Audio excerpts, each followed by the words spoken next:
I don't want another good game. Just when you think the boys have sorted it out, turns out the West Indies are quite good at Test cricket, and Test cricket is hard, and winning away is hard. Can someone sort it out? Can Dad just come home and provide for us, the nuclear family from the 1960s? Mum's doing her best, you know? The kids are crying. The dog's bit the neighbour. I've shit myself. When is Dad going to come home and hold us and let us know that everything is going to be all right? At the moment, I don't even know who Dad is. Charlie? They don't know what the fuck they're doing. Do you understand that? The Aussies are 92 for 4. They've got a lead of 82. After they bowled the West Indies out for 190. That's what happened. Pezza, are you scared? Are you excited? Is it good for the game? Oh, I mean, I sense that I feel the same way as the nation does, which is that we'll never make a run again. I cannot see. I don't see it. I can't see runs in this team for a decade. For love nor money. With what I'm watching. Mm-hmm. I just see like bitten nails, edge of the seat, frustration, questions about families.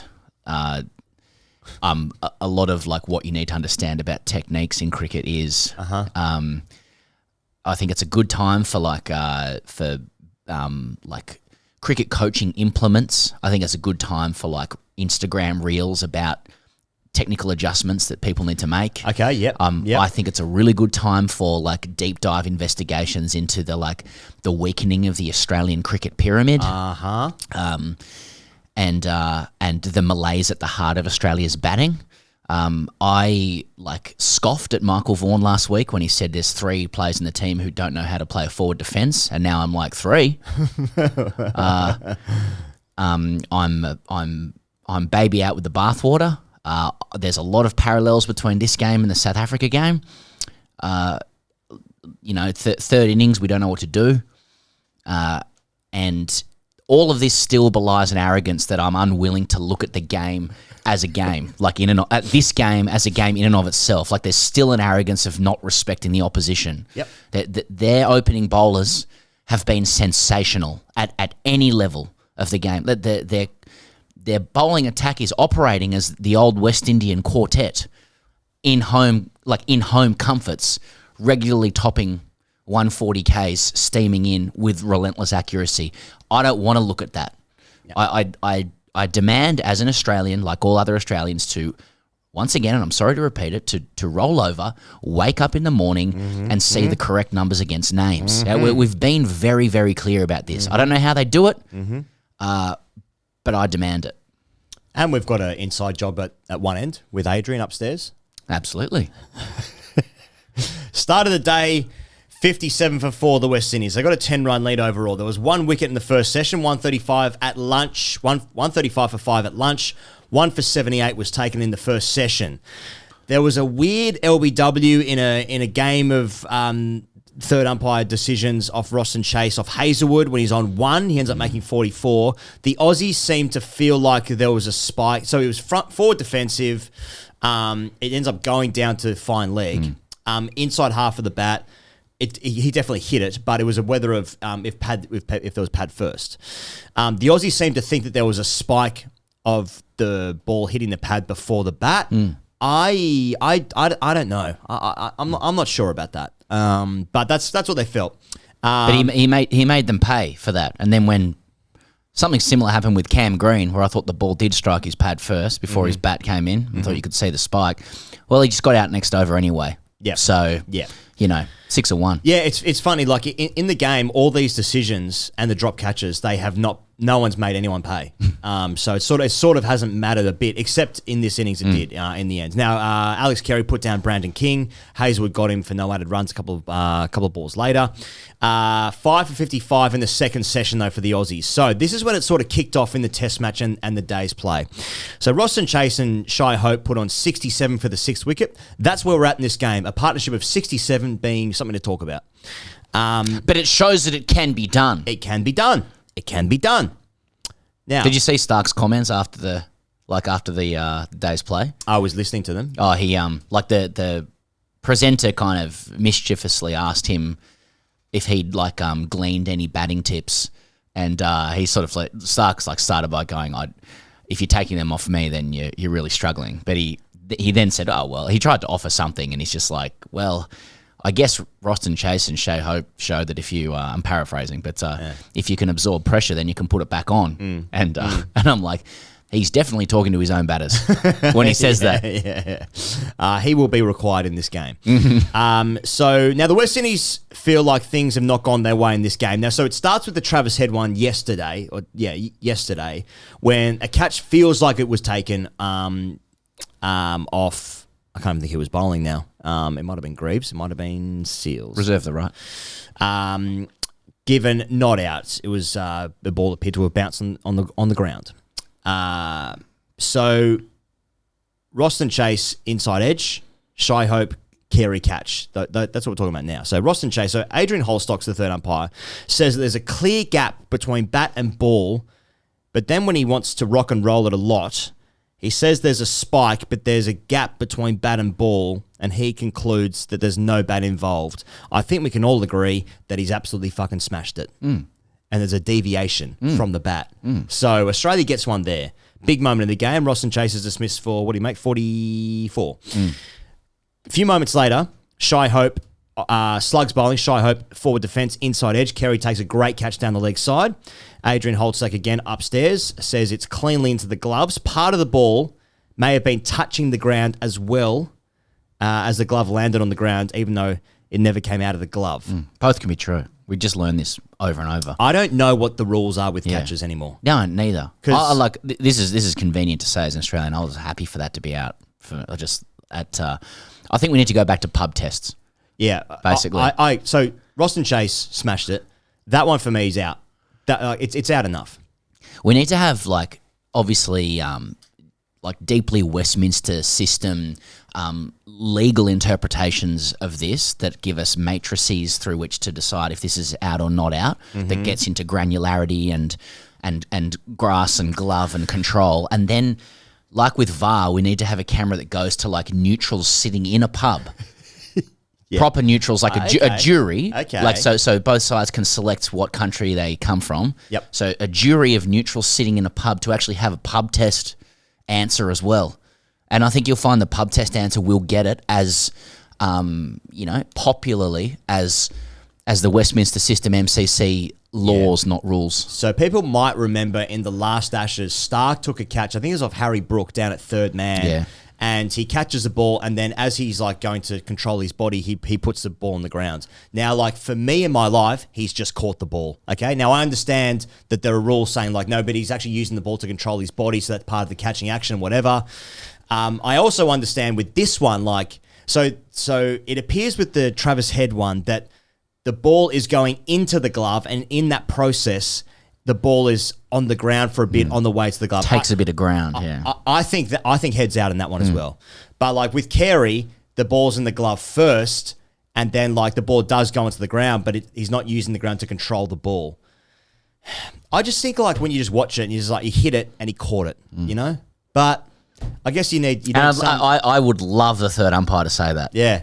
He hit it. Yeah. I'm tired. The more exasperated you could be, the better. I think the more you'd get more popularity speaking like that. Yeah. To the crowd, to the audience. It's probably out. Go to ask the pub. See what the pub says, and the pub has to answer with only one corner of their mouth open. It's out, mate. Yeah. Now, of course, if you're the West Indies, you're going to feel aggrieved, things have not gone your way. But I also really enjoy that. I mean, every commentary team has their own brand of bias, right? Yeah. So Samuel Badry's on comms talking to Greg Blewett. And everyone's wearing their West Indies polos. Yeah. Everyone's looking great. Everyone looks great now. Everyone looks great.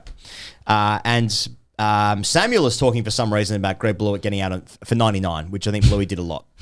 I'm sure Bluey loves talking about that. He looked like he loved talking about it. And Badry's going and it was so funny because the next day I saw someone in the crowd have a sign that said Greg blew it, talking about his 99, and he kept saying Greg blew it. Like, he must have said it like 11 times, as if like Blue wasn't getting it. And Bluey's like, just throwing his West Indies polo, being like, yeah, that's good stuff, mate. Yeah, the old pun, hey? Yeah. The thing with that style of joke, though, is if you keep going long enough, it does become funny again. You know what I mean? So I didn't catch that part. Yeah. Despite watching every single ball, Course, obviously. yeah. I hope that was what he was doing there. Sarcasm, not the lowest form of wit. It's the pun. But if you keep going with it can take come it into full the circle. 15th rep, the 16th rep. It takes on a new dimension. Do you get it? Greg blew it. Yeah. Because you got it for 99. You fucked it. Yeah. You fucked it, It's Bluey. happening now. Yeah. Anyway, from an Australian perspective, Slug came on, made it talk straight away. I thought for Slug, like, he finishes with 2 for 20 off 6. So he picks up Greaves and Shai Hope. It was another significant contribution. Like, he's obviously got a job to do with the bat as well. But, you know, I suppose I talk about him in the context of needing a home for Cameron Green. And I think it doesn't look like it's going to be number 3. I think that's fair to say so far. And, you know, maybe 6 would be a better spot because it's perceived that Cameron Green has a higher ceiling than Slug, except every game that Slug's played so far, he's done something good, including the World Test Championship final where he scored 70 in the first innings. You know, so a contribution here, we were talking with Alex Malcolm about, you know, Slug's bowling hasn't quite been as powerful as what it otherwise might be, or maybe what Green can reach, right? But this was pretty good for Slug. Yeah. So Still, I you know, Windies finished with a 10-run lead, and I'm sitting there going, like, we're working harder for wickets than I want us to. You know, Totally. and again, one might say the batters have batted well. You know, like two of them they've constructed a partnership that might make a difference on an otherwise difficult wicket to bat on. Mm-hmm. Objective to say that, but instead I'm like, you know, long in the tooth? Are we looking like, you know, does it look insipid at times when the formula of, you know, mid to high 130s relentless accuracy with a little bit of nibble doesn't get the job done on occasion? You know, what are the answers to this? Is Australian cricket in crisis? Argus, you know, you can see how the slide happens. Oh yeah. Well, speaking of the slide, let's talk about Australia's batting. Now, before then, I'm going to talk about Jaden Seals, actually, because he has been magnificent. Ian Bishop makes the point that he's not given the love probably because he's not part of the, you know, the big 3 teams especially. But you'd have to include in South Africa in that as well because, like, Rabada gets love, right? So he's bowled fuller, definitely. 5 in the first innings. He's got 1 more here. He's played 18 tests. He's got 81 wickets at 21. A strike rate of 37. This is getting a bit equinox, but only one bowler in history has a better strike rate for those with more than 75 wickets. He was born on September 10, 2001. So he's 23, is my point when I say that. of course, says it all. And he'll be 23 until he's 24. But he has been outstanding. He looks dangerous, nearly as dangerous as Shamar Joseph, though Shamar Joseph looked like he was going to get Constas out every single ball. And he nearly did, to be fair. Now, West Indies have also dropped 6 catches, all behind the wicket. And let's talk about Constas because it was a tough old watch. He was out for 5 off 38. He was eventually bowled. He chopped onto Shamar Joseph. He was dropped twice in 3 balls in the second over. I felt like when I was watching him play, I was like counting the balls, like, because I just want, like, we're so desperate for new players in this team because someone's going to have to play eventually. And in fact, many of them are playing right now. And so, like, the more time he's out in the middle doing that, the closer he's going to be to the player that we hope he might become one day. But it looked really hard work. It looked really, really hard work. Yeah, like, I think when people saw that Constas was going to be selected for this series, I think there was like, you know, off the back of losing the World Test Championship final, speaking of a reset, Constas being a little bit of a symbol for that. I think there's general goodwill for it, you know, because there's an understanding that, like, the team is long in the tooth and it's time for fresh blood, fresh meat, however you want to say it. And Constas has done things that demonstrate a level of talent that might rise beyond what we see at first class level, even though he doesn't have bang the door down set of numbers to back him up. It's kind of like let's invest in this because there's something special there.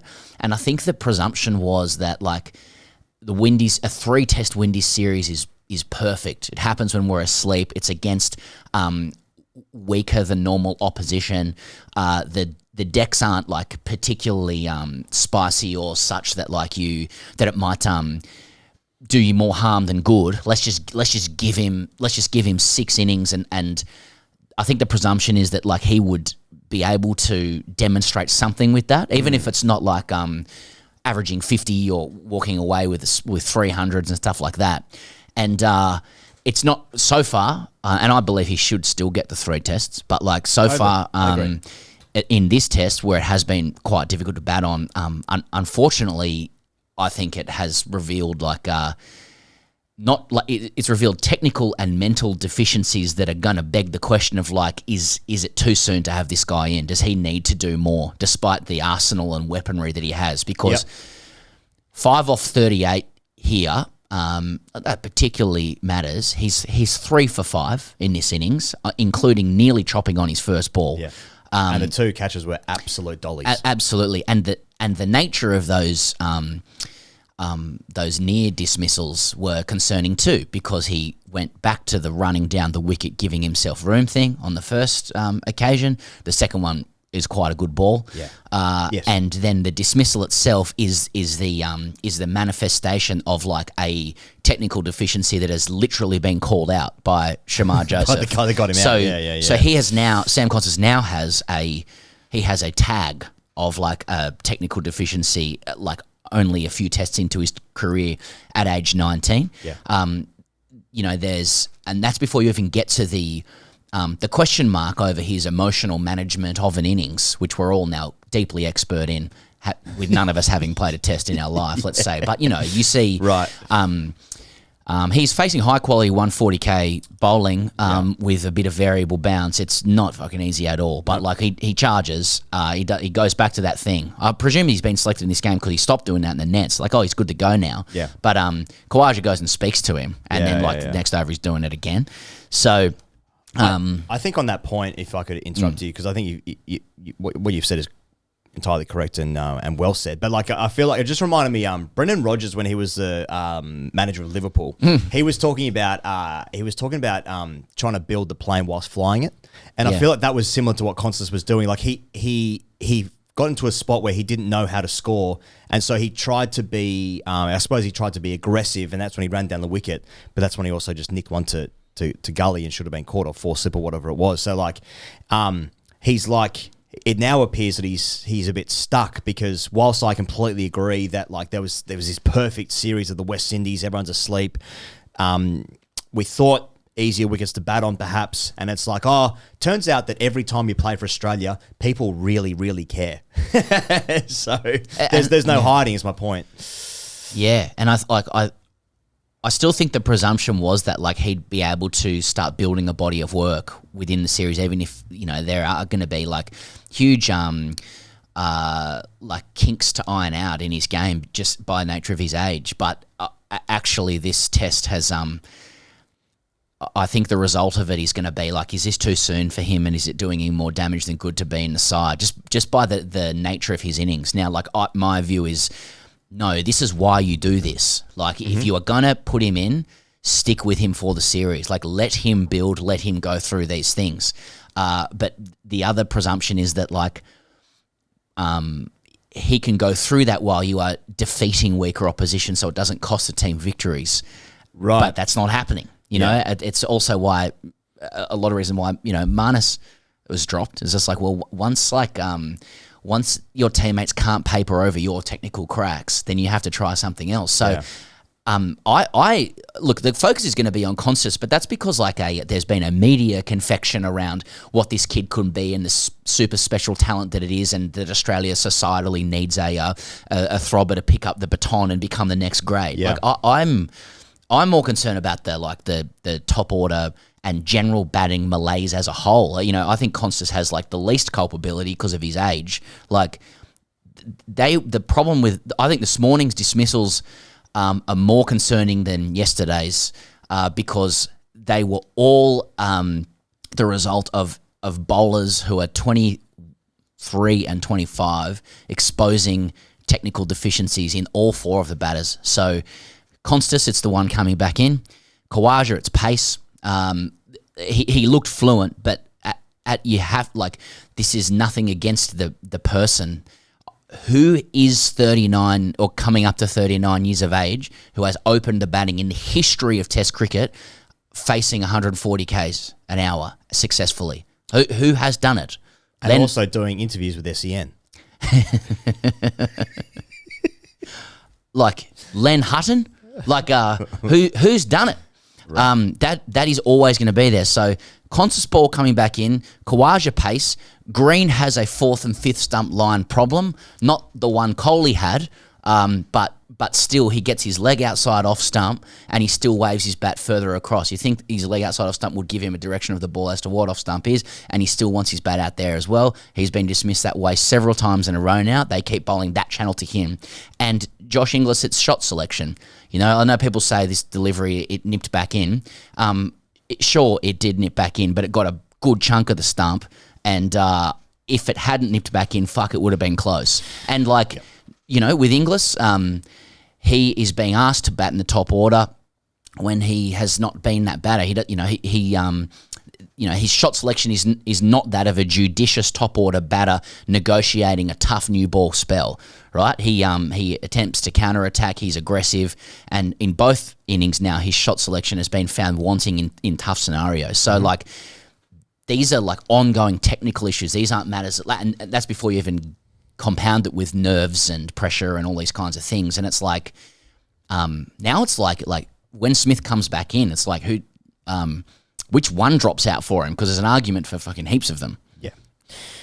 You also feel Marnus's decline when Smith is not there, because it feels like now you've lost two of your best players. Well, Marnus is looking great now. Well, of course, yeah, now he's Bradman. But, it does feel the way. But, I mean, I thought actually Green came out.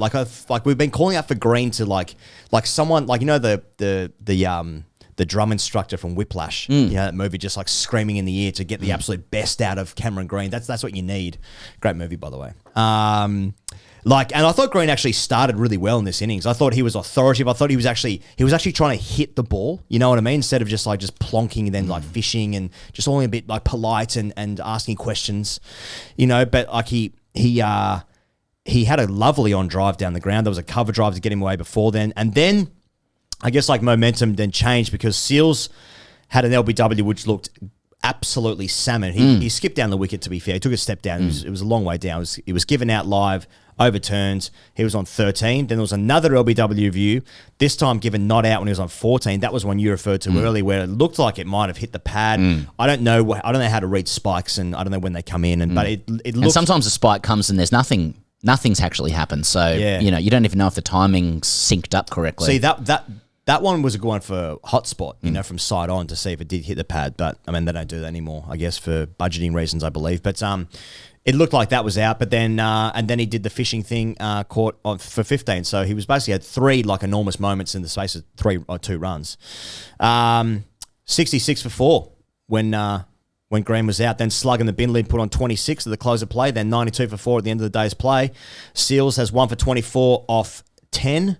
Shamar Joseph has 1 for 15 off 10. Azari Joseph 1 for 16 off 6. Justin Greaves 1 for 27 off 7. Shamar Joseph was great. He was unlucky in this innings. I mean, he could have finished with more in the first innings as well, but he was world class. It's just you can abide guys being out of form with the bat, but when you've got guys coming into the side and it's as you say, they're building the plane while flying it, it's sort of like when people start getting to the root cause of the fall off, which must be studied in Australia's batting, it is going to.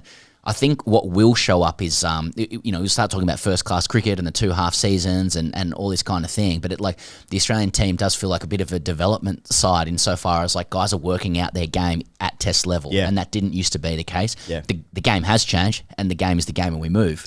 But it's funny because these decks are actually this deck so far is the most similar I've seen to Australian decks. Yep. away from home. Yep. Maybe not the consistent pace in them, because we've seen a little bit too paced at times with balls dropping short of the keeper, especially short balls. But yeah, it's like I like the idea of being creative and being inventive with your stroke play, putting a bit of pressure back. But like, I don't know if anyone knows how to do it, and they're trying to figure out their own spot in the team, and like they're batting out of position, and it all feels extremely difficult. Whilst also the West Indies have been outstanding and have probably been robbed a couple of times with DRS. So, but even so, like we're still playing. Australia's still playing against a team, as Alex pointed out, like whose batters average 25 at test level just about, and a lot of them are from the white ball side and they don't play a lot of test cricket, and they're playing on the same deck as Australia against, some of the greats of the game, and they are doing just as well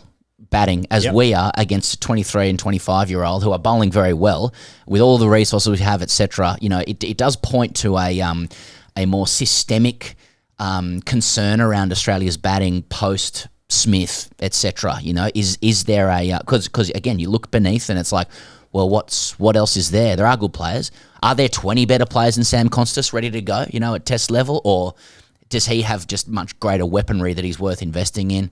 I do think it's going to beg a lot of questions. Like I think the broader macro concern is like, are we on the precipice of a weaker period of Australian cricket? I think it's important to remember with Constas that like the selectors have been fucking dying for someone to do something in Shield cricket, and not easy of course because of the decks, etc. But Constas did score 100 in each innings for New South Wales, and then I love how people kept going, but it's against South Australia. It's like, well, they won the comp. They did win the comp, but it's South Australia, and it was near the jail.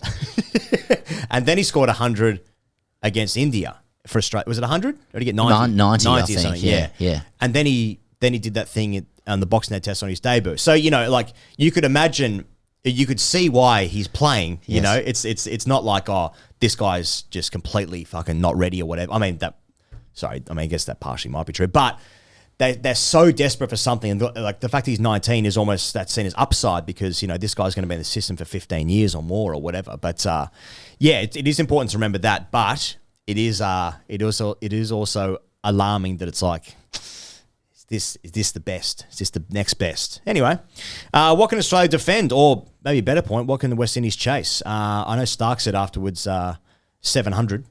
Well, yeah, I think the presenter said like, what would be an unassailable lead? Yeah, I mean, and he used to saying it as a joke. It's funny when you like, he's like, well, I'll just say a number that you can't assail. Yeah. But like, that's a high number, mate. Are you concerned about that you'll need 700? Oh, 700. So how's the body feeling?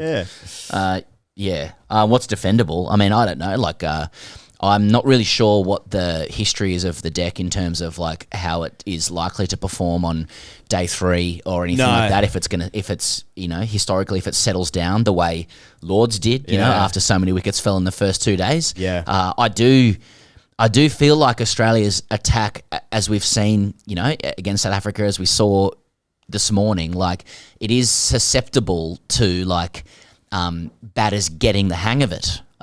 Because like it's almost like McGrath had this and it's a complete compliment to them, but like it's almost as though the accuracy and the formula around accuracy becomes predictable if you get the hang of it. So I feel like at the moment, like Australia's going to need 1 or 2 partnerships that they haven't shown they're able to do. Well, they've shown they've been able to do it once in this game. They're going to need a couple more because I feel like the Windies probably have a partnership or 2 in them, which is all it's going to take, you know. So I don't know what the number is, but like, I mean, how many times can you go to the well with the cartel and say, listen, can you take another 10 poles for 150? Can you? Yeah. Like the West Indians, they're on the precipice of history. Like they'll like South Africa, they'll be fighting like tooth and nail to get this done. So, I have West Indies ahead in the game. I've got West Indies ahead. Yep, I'm biting your hand off for a lead of 200. Oh, absolutely, biting your hand off. Yeah, again, I'd feasting on hands. I'd probably take 175. Okay. I am taking that. You're taking it, and what are you doing with it? If it's just offered to me, and then I guess the question is, would I feel safe with that? I guess I'm taking that. Doesn't mean anything, does it? Yeah. Doesn't mean anything. Like what you It's mean just- is I'll feel emotionally settled for a period of half an hour based on wickets being taken early by Stark. Gives me some wiggle room. Yeah. Yeah. So then Stark can come in and blow a few pegs away, blow a few front pads off with balls that you know are coming. Hazelwood will nick one or two guys off. You'll take the catches in the slips. Cummins will come off and violently do something around the chest with someone. Yeah. And we'll just get it done from there. Someone will put on a partnership, but then they'll get out. Good catch. Yeah. And then it's just pegs and nicks and it's over. And we win by 33 runs. Yeah. Yeah. Yeah. That's just generally the game people play. What's your number? You know? Yeah. I'm just playing the game. Yeah. Yeah. I also can't help with like just you know, obviously the people aren't playing become better players, but Boland on these kind of decks, like I just feel like it's just it's more And just stuff. Marnus, he might have fought his way through as well. Yeah, no, I actually don't feel like that at all, but I do feel like that with Boland's because, you know, Boland every time he plays is just about the best bowler. But, you know, what are you going to do? What are you going to do? All right, ask TGC. Put it out on Instagram, didn't we? Yeah, put it out on Instagram. Chuck, why don't you roll through a couple? Is it too late for Chris Rogers out of retirement? I'd take Buck. I'd take Buck. It's a great time for former players like who like grounded out that you didn't appreciate at the time. Now, a cricketer will always appreciate Chris Rogers, but but you know it's the style of play. They're like, you know, that was good. So Buck was playing at a time when we've just come out of like Mount Rushmore guys. Mm-hmm. He still was high 40s average, wasn't it, or maybe 44, 45. Yeah, and I feel like he'd scored 10,000. Yeah, he really had to. He knew his game like 3 or 4 times over. And he scored bulk hundreds in the UK, then he got his gig in the Ashes, didn't he? He'd forgotten more about batting than Constas knows, Right. But like, so you start appreciating these types of players, you're like, which you might not have at the time. Yep. So a great time for Buck and co. Yeah. All right, next one. I'm 47, good job, family, etc. Top order struggling. Why doesn't my dad love me? Perfect. See, that's the effect of what overnight test matches can have on the Australian psyche. Yep. You know, you wake up in the morning, you don't see the right names with the right numbers, and all of a sudden you're thinking You're signing up for cognitive behavioural therapy with someone. Like it raises questions about your family of origin, as they'll call it. All right, next one, Chuck. Is it the West Indian century? Well, it's good for the game. Let's hope so. Australia's doing a lot of diplomatic work lately for the game, and you know, we're hearing a lot more from English people in the last, I reckon, 3 to 5 days. Like getting messages in via the website as well. Like the crowing is coming from England. It's begun, and I'm just saying, Boomer's not playing the second Test match. So 2-0 England. Yep. So South Africa beats us, good for the game. Yep. West Indies on the precipice, good for the game. What the fuck is it going to do for cricket if England come out here and, I'm not saying anything, but let's say play well, you know? We know that the game booms around the world. Like Australia just have to play, they have to be defeated for the game to succeed. So now, when we were part of, you know, systemically disadvantaging, you know, other nations, cricket boards, etc., we didn't factor in that when we do play against them, they'll be desperate to show that they are actually better than us. Yes. So we have sort of forgotten that. Yeah. And it turns out it's going to be quite embarrassing. Is it good for the game if England comes out here and like gives us a game for once? Get them going. I think it's like good for the game. TV ratings. Yeah, and if it's a good series, they'll get a open top bus parade. Yeah, if it's like You can 4-1 still- or something. Yeah. West Indian Century, yep. So if Green needs a madam, does Constas need abstinence? Yeah, maybe he's emptied out when he's been on the trip, you know? Yeah, like Needs a break. He needs a break from it. I mean, nothing surer in the next 48 to 72 hours than advice from like former players around how he should be managing his social media. Yep. Yeah. So like on the one hand, it's like it's you've got a weakness against the ball coming in that everyone's aware of now. I mean, as Shamar Joseph pretty much put it the other day, outie innie, right? And that should specifically be what he's working on, but there'll be a more holistic set of advice around how he manages his public reputation. And it begins, yeah. Do England win a game during the Ashes this time, or will our batting be sorted? No, I think we said for a while that England playing some good cricket and they've got good players that, you know, looks like they're good enough to, you know, be much more competitive than other times. Certainly. And like the decks that they play on, and we have, like we have highlighted that they're conducive for to batting. That's their method. Yeah.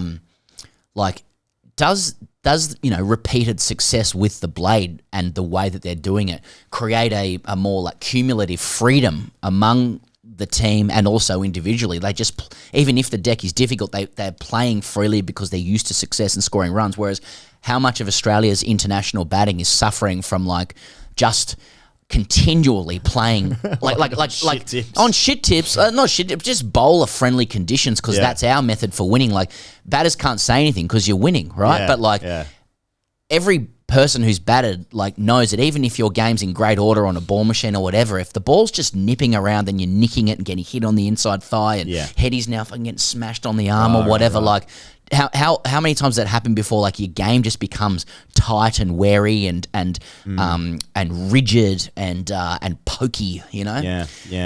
Has anyone batted for more than an hour? Not that I can remember. I can't remember a last run. I'd kill for Sluggin and Ben Lid's bat for an hour. Oh, I mean, they scored quite quickly, both of them. So, maybe one more, Chuck. MLC chat, when is? Yeah, well, it's a wonderful competition. It's a wonderful competition. It's on Channel 7 as well. That's right, yeah. Well, I saw Fletcher Ponting actually in the nets, facing some stuff from Maxi. Just haven't hit the nets, so can he play? Can he? I mean, look at the desperation in my eyes. I mean, it doesn't matter if he can play. Yeah. No, I know, but it's the name, That's what yeah. I saw someone, I didn't see it, like, and I guess it's big of Pundit to put his son on TV, but all you ever, it's the same with Austin Moore and stuff. All you ever look for it, like, I don't care what they do. Good luck to them in their life. It's probably difficult, but like, I just want to see a shape again. I just like a shape. Like, I saw Austin Moore hit a slug sweep, and I was like, oh, I'm back. Yeah, I'm a kid I don't want to bring England to this, but have you seen Rocky Flintoff? He plays a pull shot like his dad. Yeah. So, like, I kill for that. I kill for Fletcher Ponting to have a hook shot like dad. Breeding program. We'll start looking at breeding. Well, huge day for the nation. Huge morning for the nation. Now, if you're going to circuit tonight, slide in with a kebab and settle in to watch Australia pummel the West Indies into the dirt.